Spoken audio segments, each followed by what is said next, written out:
हाँ, क्या इस बार भी हम सिर्फ दूसरों को खेलते हुए देखेंगे? नहीं बेटा, हम फूलों के गिरे हुए पत्तों से रंग बनाएंगे। हमारी होली सबसे सच्ची होगी।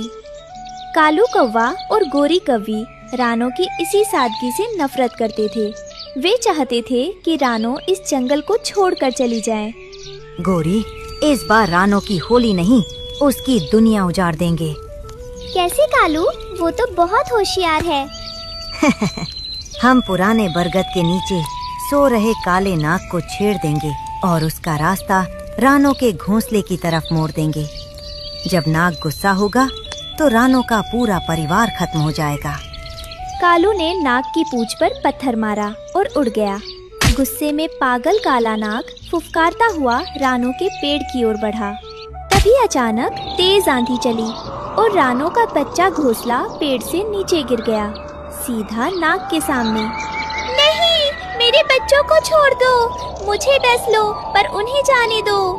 नाग ने जैसे ही फन उठाया, उसने देखा कि रानो ने डरने के बजाय अपने पंखों से अपने बच्चों को ढक लिया था और अपनी जान देने को तैयार थी। नाग वहीं रुक गया। सब मुझे मारते हैं या डरते हैं, पर तुम अपनी जान दे रही हो, क्यों? क्योंकि प्यार मौत से बड़ा होता है नागराज। आज होली है, आज तो दुश्मन भी गले मिलते हैं।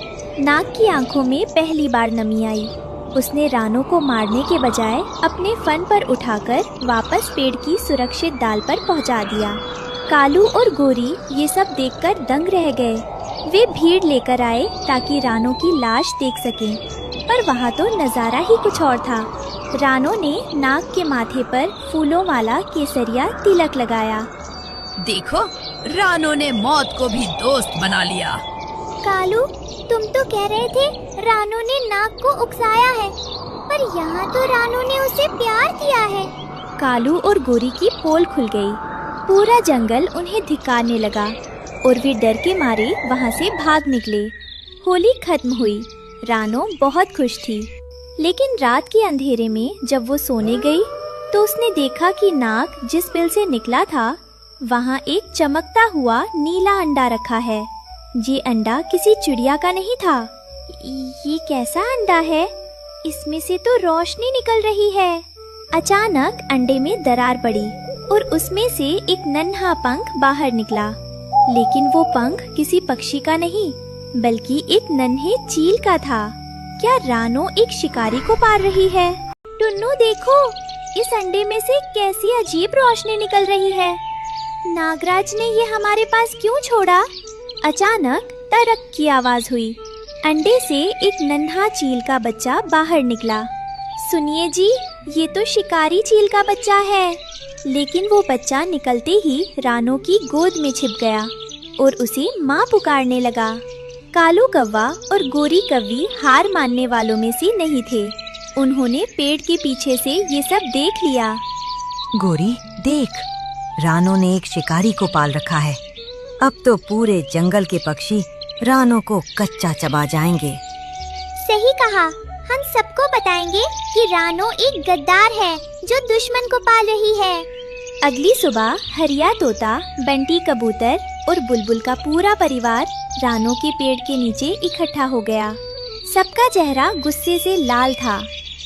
रानो, क्या तू पागल हो गई है? चील का बच्चा बड़ा होकर हम सबके बच्चों को खा जाएगा। इसे अभी मारना होगा।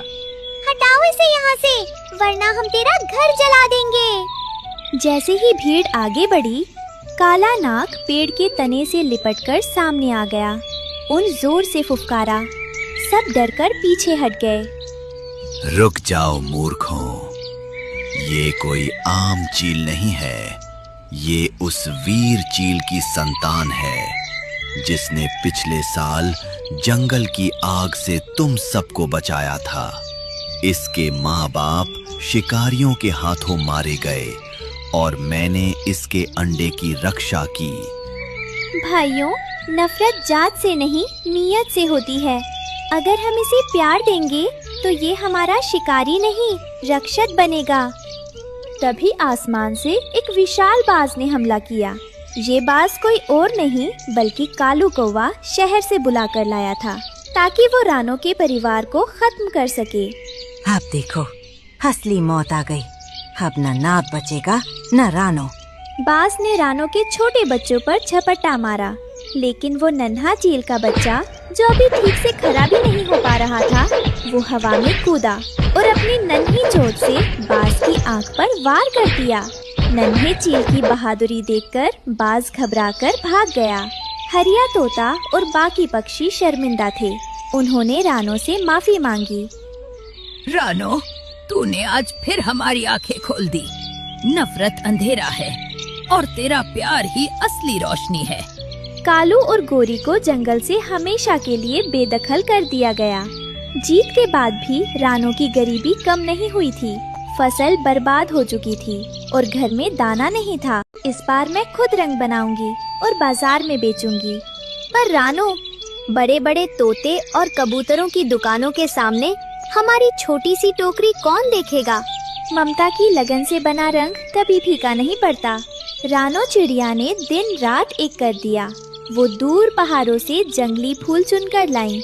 नीम की पत्तियाँ और हल्दी पीसकर उसने ऐसे रंग बनाए जो त्वचा को ठंडक देते थे। उसने अपनी छोटी सी टोकरी सजाई और बाजार के कोने में बैठ गई। ले लो भाई, शुद्ध फूलों के रंग, न आँखों में जलन न पंखों को नुकसान। कालू कौवा और गोरी कौवी बाजार के राजा बने बैठे थे। उनकी दुकान पर मिलावटी और जहरीले पक्के रंग थे।